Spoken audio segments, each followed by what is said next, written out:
안녕하세요. 이혼하거나 고쳐 살거나 주쌤입니다. 오늘은 평온할 때가 더 위험하다라는 주제로 이야기해보려고 합니다. 구독과 좋아요 눌러주세요. 우리가 불륜에 대해 착각하는 게 있습니다. 예를 들어 이런 거죠. 불륜? 지들 그거 섹스 때문에 만나는 얕은 사이지 저것들 저러다 마라. 저것들 오히려 내가 불륜 잡는다고 쫓아다니면 더 붙어가지고 더 지랄할 거야. 저거 그냥 놔두는 게 나아. 내가 저 인간 성격을 모르나? 저러다가 금방 질려가지고 또 헤어질 거야. 이렇게 생각을 한다는 건데요. 근데 이거는 불륜에 대해 잘못 생각하고 있는 겁니다. 불륜도 지들 딴에는 사랑이고 연애 감정이기 때문입니다. 그래서 그들이 오직 섹스 때문에 만나는 것도 아니고요. 가만 놔둔다고 저절로 떨어지지도 않고요. 또 배우자가 나한테 하는 그 지랄맞은 성격을 상간자에게 하지를 않아요. 그러니까 성격 때문에 헤어질 거다. 이런 것도 우리의 착각이라는 거죠. 불륜의 사이클에 대해서 제가 한번 생각을 해보았습니다. 제가 여러 사례를 상담하면서 불륜이 끝나는 거는 어떤 불륜은 3년 만에 끝나고 5년 만에 끝나고 막 금방 끝나기도 하고 하지만 이 초반 한 6개월에서 1년은 다 비슷한 패턴을 보이거든요. 한번 얘기해 볼게요. 초반에 한 3개월은 이것들도 지들 딴에 막 썸 타다가 서로의 감정을 확인하고 막 서로 사귀기로 하고 특별한 관계가 되고 하면서 이 흥분을 주체를 할 수가 없어요. 그래서 뇌에서 도파민이 뿜뿜해가지고 자기도 모르게 막 사랑에 빠진 그런 사람 티를 막 줄줄 냅니다. 서로밖에 안 보이기 때문에 남들이 봤을 때 내가 어떨까라는 거를 알지를 못해요. 그래서 사내불륜 같은 경우에는 이때 주변 사람들이 눈치를 채기도 하고요. 집안에서도 물론 막 티가 나죠. 어떤 사람들은 집에 와서 막 짜증을 내고 트집을 잡기도 하지만 어떤 사람들은 막 룰루랄라 기분이 좋아 보여요. 행동에서도 뭔가 티가 납니다. 예를 들어서 이 사람이 원래 외모에 별로 신경을 안 쓰던 사람인데 갑자기 속옷을 막 사들고 들어오고 평소에 안 입던 스타일을 막 입고 향수를 뿌린다든지 갑자기 안 바르던 로션을 바른다든지 이런 경우가 있을 수 있고요. 또 늘 집에 오면 저녁 먹고 씻고 TV 보다가 자던 인간인데 갑자기 밤 10시에 막 옷을 주섬주섬 입으면서 이 근처에 누가 왔다네? 나 술 한잔 먹고 들어올게 라고 한다든지 어떤 경우에는 내가 지금 지하주차장에 주차를 잘못한 것 같아. 가서 다시 대고 와야 될 것 같아. 막 이러면서 지하주차장에 간다고 기어 내려가가지고 한참 있다 들어오고 막 이래요. 그러면 배우자로서는 저게 좀 이상하다? 저 왜 저러지? 요즘 좀 이상한데? 싶은 그런 촉이 막 발동을 하죠.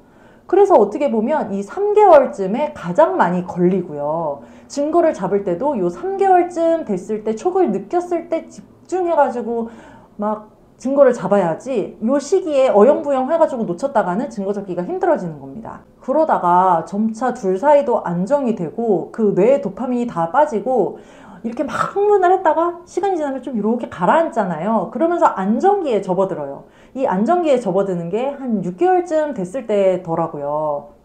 이때는 초반에는 얘네들이 막 이 감정을 오랜만에 느끼는 이 연애 감정을 주체를 못해가지고 막 이렇게 티를 내고 막 지들도 흥분해서 난리를 치다가 나중에는 서로 마음도 확실히 확인을 해서 신뢰도 쌓였고 또 할 거 다 해봤고 그러면서 좀 더 어떻게 보면 깊어지게 되는 거죠. 정서적으로. 처음에는 육체적인 관계였다가 나중에는 막 정도 주고받고 막 고민 상담도 하고 옛날 얘기도 하고 부부관계 상담도 하고 하면서 애들 상담도 하고 하면서 정서적인 관계로 깊어지고 안정적이 됩니다. 그래서 한 3개월까지는 그렇게 낮에 만나고 밤에도 기어나가서 만나고 밤새 잠도 안 쳐자고 카톡하고 막 이랬던 인간이 이제는 잘 나가지도 않고 이상한 행동도 안 보이고 이러니까 집에서는 착각을 하는 거죠. 그리고 한 3개월 요때는 자기도 막 헷갈리잖아요. 이 가정은 어떡하고 이 불륜은 어떡하지? 그래서 이게 헷갈려서 자기도 막 오락가락 하다가 나중에는 내가 이렇게 그냥 계속 양다리를 걸치면 되겠구나. 이 여자는 이 여자대로 밖에 나가서는 밖에 나가서대로 이렇게 양다리를 걸치면 되겠구나 하는 그런 생각이 들어가지고 교묘해지고 더 교활해지는 거죠. 그리고 이때쯤 되면은 서로 머리를 굴리기 시작해서 우리 이렇게 계속 만나려면 우리 오래 보려면 조심하자 이렇게 하면서 서로 단도리를 하기도 합니다. 블랙박스 지워 나랑 했던 카톡창 꼭 나가고 삭제해 나 차단했다가 다시 풀어 막 이러면서 서로 막 증거 인멸하는 방법도 주고받고요. 서로의 배우자에게 걸리지 않으려고 무단한 노력을 합니다. 그러니까 이때 되면 더 증거 잡기가 어려워지는 거고 초반에 눈치를 못 채면 이때는 더 눈치를 못 채게 되는 거예요. 이때 우리들이 많이 착각을 합니다.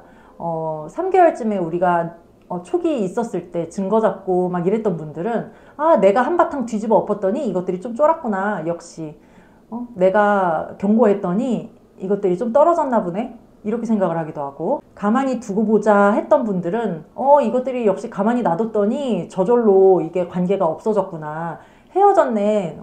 붙어먹다가 질렸나 보네. 이렇게 생각을 하기도 하고, 뭐 증거 잡고 소장 날리고 막 이랬던 분들은 이것들이 소장을 받고 나니까 이제야 정신이 드나 보네. 역시 소송을 무서워한다더니 소송했더니 바로 떨어졌네. 이렇게 생각을 하기도 하죠. 하지만 중요한 거는 이렇게 안정기에 접어들어서 평온할 때가 오히려 우리에게는 더 위험한 때라는 겁니다.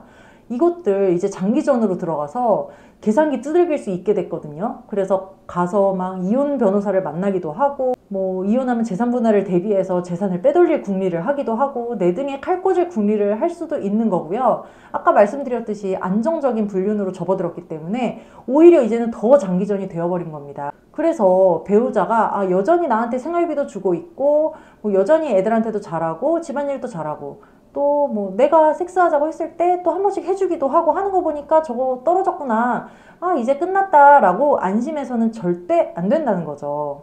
이거는 가짜 평화이고요. 배우자가 다시 예전 모습으로 돌아왔다고 안도의 한숨을 내셔서는 아직 안 되는 겁니다. 이건 가짜 평화이고 오히려 위험한 평화이기 때문에 이 가짜 평화를 우리가 깨야 돼요. 이 평화에 안주해가지고 어영부영 시간 보내다가는 나중에 진짜 등에 칼 꽂는 그런 배우자를 보게 된다니까요. 내가 직접 나서서 저것들을 떼내야지 저것들 스스로 헤어지거나 그러는 경우는 거의 없습니다. 그리고 내가 이 정도 했으니까 떨어졌겠지라고 생각하는 것도 굉장히 위험하잖아요.